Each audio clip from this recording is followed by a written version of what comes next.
This is the Spirit and Wellness Show. News and information from a higher perspective. With your host, Harry Wilkinson. Hello, yes, this is your host. My name is Harry Wilkinson, and welcome to the Spirit and Wellness Show. This is the show where we take a look at the days and weeks events, happenings in the world, internationally, happenings in technology, in entertainment, in politics, in all areas that affect our lives, and all the stories that we interact with on a weekly basis. And we take a look at it from a higher perspective, and we say, hey, what's really going on here? What are we really doing? And, well, this is a week where I think a lot of people may be asking those questions, considering the outcome of a very important and, very, shall we say, a very dramatic presidential election. So, to discuss this, actually going back to the format that I had been doing for the past year or so, we have been talking about the transition era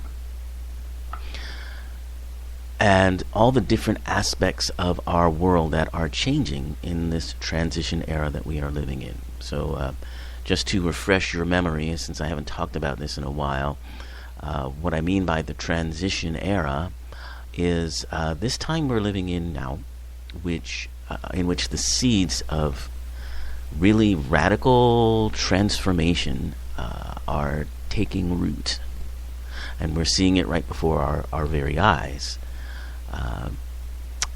I used as a sort of a way to illustrate, and not as a endorsement of astrology, although it is something that I find to be helpful. But I spoke about what they call transits in astrology, which are the interplay between two planets and the symbolism that has, and the energies and effects it has on the world. Planets move about, of course, as you know, and they make varying angles and degrees next to each other, with each other, and those are what astrologers call transits. And transits of the planets can be short or long, and they can have long-term effects and shorter-term effects depending on the planets involved. So slower moving planets such as Uranus and Pluto and Saturn, those are the bigger and the slower planets, their aspects tend to, especially their aspects between one another, tend to be longer-term effects and tend to be social effects that affect our world collectively, rather than affecting perhaps your personal space or your personal world. So, that being explained, beginning in 2012, we had an interplay between two planets, Uranus and Pluto, and they were, just to put it in layman's terms, they were at odds with each other, but in a very powerful way. Uranus symbolizes revolution, change, upheaval, technological advancement, advancement in the sciences and medicine, and even in intellectual pursuits and the arts. Pluto is also a planet of transformation, but in a different way. Pluto is, tends to symbolize the darker impulses we have. Pluto tends to be autocratic in controlling things. Pluto tends to have a very dark and obsessive side to it. Pluto's form of transformation is not philosophical or intellectual or you know you know intellectual or philosophical or uh, in the terms of how Uranus symbolizes revolution, which is protests and things of that nature. That's all in the Uranus, and Uranus rules the sign of Aquarius. So that's all in that category.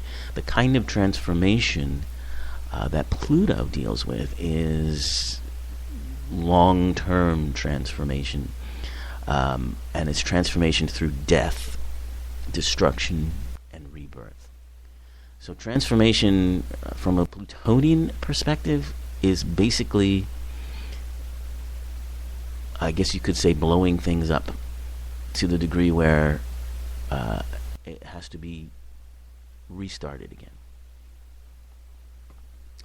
So how this interplay has been manifesting itself in our world from the year 2012 through just recently through I believe it was March of this year. So for 4 years these planets have been going back and forth, and what we've seen are the seeds and the beginnings of changes all over the world. We've seen the Arab Spring take place during this time, where you have this movement towards change and openness and freedom.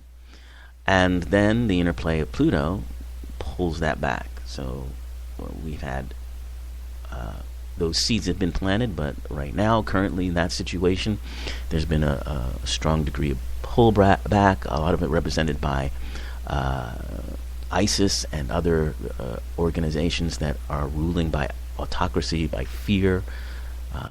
They want to change too, but they want a different kind of change, not one towards a more of a Western society. They want a change that takes them back. In this country, we have two situations that I think exemplify what I'm talking about here. One is the focus on and the understanding of income inequality in this country, and the strong movement like groups like Occupy Wall Street and the 99%, and political figures like Bernie Sanders, who are trumpeting the cause of rectifying this kind of change. And of course you have pullback from the traditional institutions and even the traditional political institutions, such as even the Democratic National Committee, who did not support Senator Sanders very much in his quest to do this kind of thing. The other area where you see this happening is the Black Lives Matter movement. This dawning awareness or realization of the problem that exists between authoritarian police departments in various cities across this country and the citizens they're supposed to be protecting, but whom feel oppressed and shall we just say unfairly and aggressively targeted by such authority.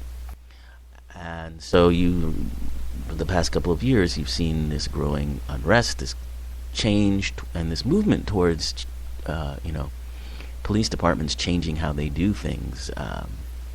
The wearing of, of cameras and the overhauling of police departments to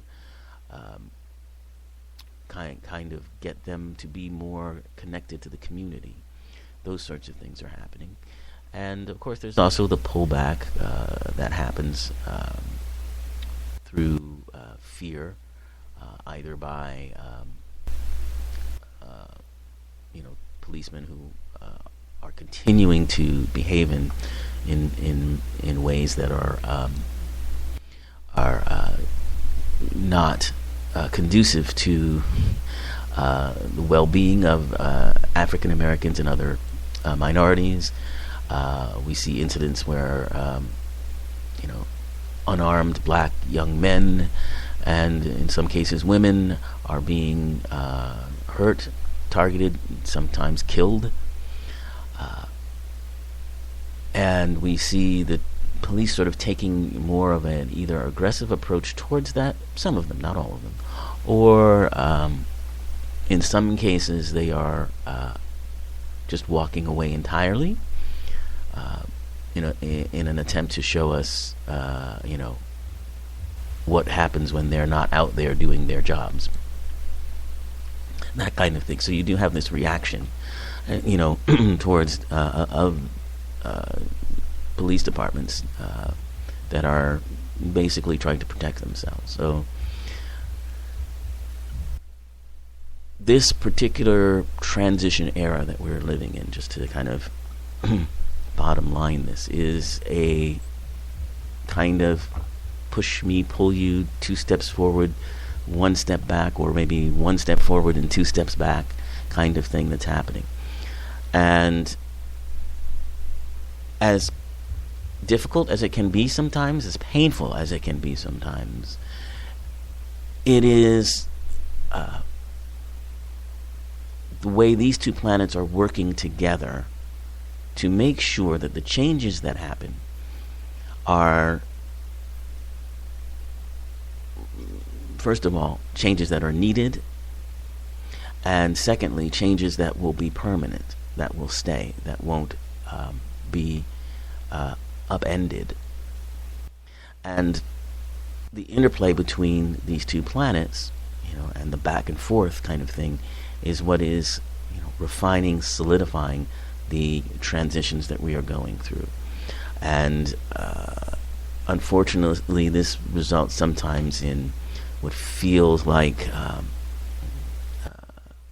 chaos, or what feels like going backwards at times.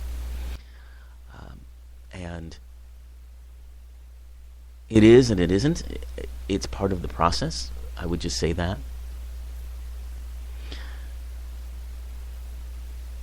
And from a higher perspective, which is, what this show is all about, we look at things in the world with an understanding that we created them to experience certain things,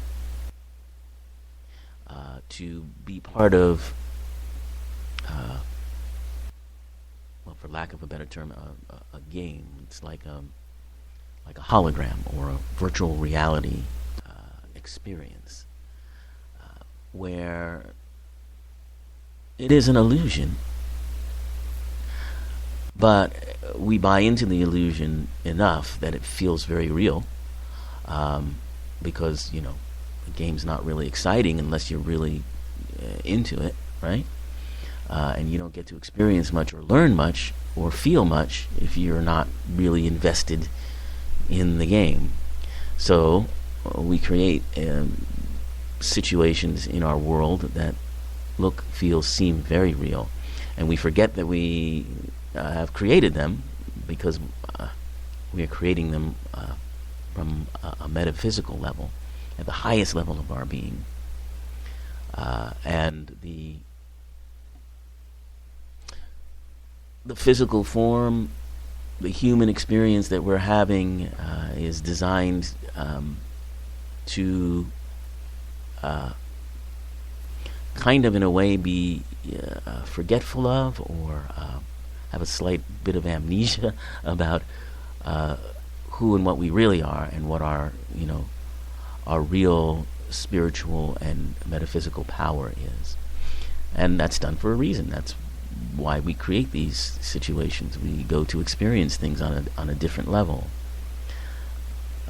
So, that being said, sometimes the game takes unexpected twists and turns. Sometimes the game is a little bit scary, kind of like a roller coaster ride.